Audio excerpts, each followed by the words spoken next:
वो इक़्तिदार में आ चुके हैं, ये उनको खुद ही पता होना चाहिए। उनको बार बार इस बात के ऊपर सुबह सुबह बैठ के अपने साथ बात करनी चाहिए कि मैं प्राइम मिनिस्टर बन चुका हूँ। हेलो एवरीवन, बहुत कम लोग इस बात से वाकिफ हैं कि मशहूर सिंगर और पाकिस्तानी बराबरी पार्टी के चेयरमैन जवाद अहमद ने ना सिर्फ 2018 के इलेक्शंस में पार्टिसिपेट किया, बल्कि बिलावल भुट्टो, इमरान खान और शहबाज शरीफ जैसे बड़े सियासतदानों के साथ कॉन्टेस्ट भी किया। उनके इस तरह से इलेक्शन लड़ने को बहुत से लोग इमरान खान के अर्ली डेज से कंपेयर भी कर रहे हैं।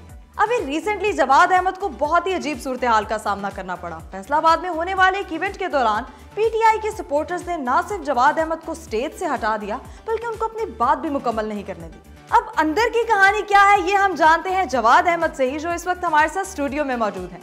जवाद साहब, आप ये बताइए कि आपने ऐसा क्या कह दिया था जिसकी वजह से आपको इस सिचुएशन का सामना करना पड़ा? फैसलाबाद में छोटा सा मामला हुआ कि मैं वहाँ पे मुझे बुलाया गया था चेयरमैन बराबरी पार्टी पाकिस्तान के तौर पे। मैं जवाद अहमद के तौर पे नहीं गया था। हमने उनको कहा कि मैं सिर्फ इसलिए आऊँगा और इसलिए आगे इसी के ऊपर स्पीच करूँगा क्योंकि स्टूडेंट्स बहुत बैठे हुए हैं, यूथ, अदरवाइज़ मुझे ज़रूरत नहीं थी वहाँ जाने की। फैसलाबाद में क्यों जाता, मैं सिर्फ पॉलिटिकल अपने मकासद के लिए गया था।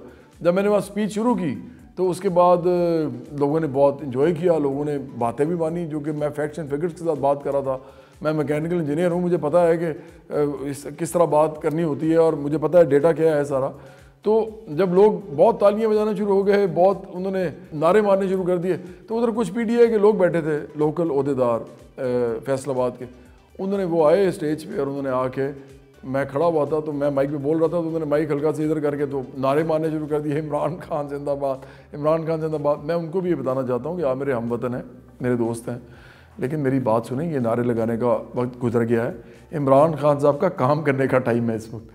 इमरान खान जिंदाबाद से कुछ होने नहीं वाला। अब तो उन्होंने प्राइम मिनिस्टर तो बनना था, वो बन गए हैं। अब आप उनसे ये पूछें कि भाई करना क्या है, उनको काम पे लगाएं। आप बजाय उनके नारे मारने के, नारे उससे मारे जाते हैं जब आपने किसी को इक़्तिदार में लेके आना होता है। वो इक़्तिदार में आ चुके हैं, ये उनको खुद ही पता होना चाहिए। उनको बार बार इस बात के ऊपर सुबह सुबह बैठ के अपने साथ बात करनी चाहिए कि मैं प्राइम मिनिस्टर बन चुका हूँ, अब मुझे नारे नहीं मरवाने, अब मुझे एक्चुअली काम करना है। तो वो उन्होंने करना शुरू कर दिया इस तरह। जब उन्होंने ये किया तो ऑर्गेनाइजर्स ने मुझे कहा आप दोबारा स्पीच शुरू करें। मैंने कहा नहीं, अच्छा नहीं लगता। Organisers were hell bent on making me talk again on the podium, तो लेकिन मैंने नहीं कहा। मैंने उनसे कहा इस तरह है, अगर मैंने ये अभी की स्पीच, फैसलाबाद में यूथ की आपस में लड़ाई हो जाएगी, तो ये वो अच्छी चीज़ नहीं होगी, तो आई ऑप्टेड आउट। जवाद साहब, म्यूजिक और पॉलिटिक्स दोनों ही अलग फील्ड्स हैं और अब आप फुल टाइम पॉलिटिशियन बन चुके हैं। आप म्यूजिक और पॉलिटिक्स को एक साथ कैसे मैनेज कर रहे हैं?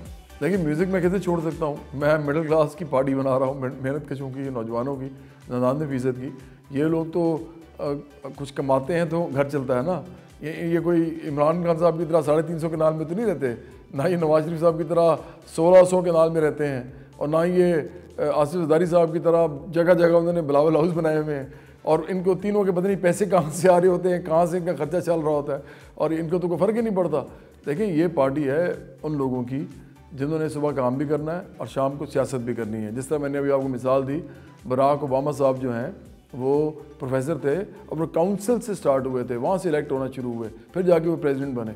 तो तरीका यही होता है। ये तरीका नहीं होता कि आप पैसे लगाएं, आके करोड़ों रुपया लगाएं और उसके बाद आप दूसरे के सामने ज़्यादा पैसे लगाएं, ज़्यादा पब्लिसिटी करें, आपकी पार्टी का नाम बनाएं, टीवी पे आके उसके बारे में बातें करें, आपको स्पेस मिले टेलीविज़न पे, एयर टाइम मिले मुफ्त का, और आप पार्टी खड़ी कर दें और उसके बाद आप इलेक्शन जीत जाएं, उसके बाद आप लोगों के लिए कुछ ना करें।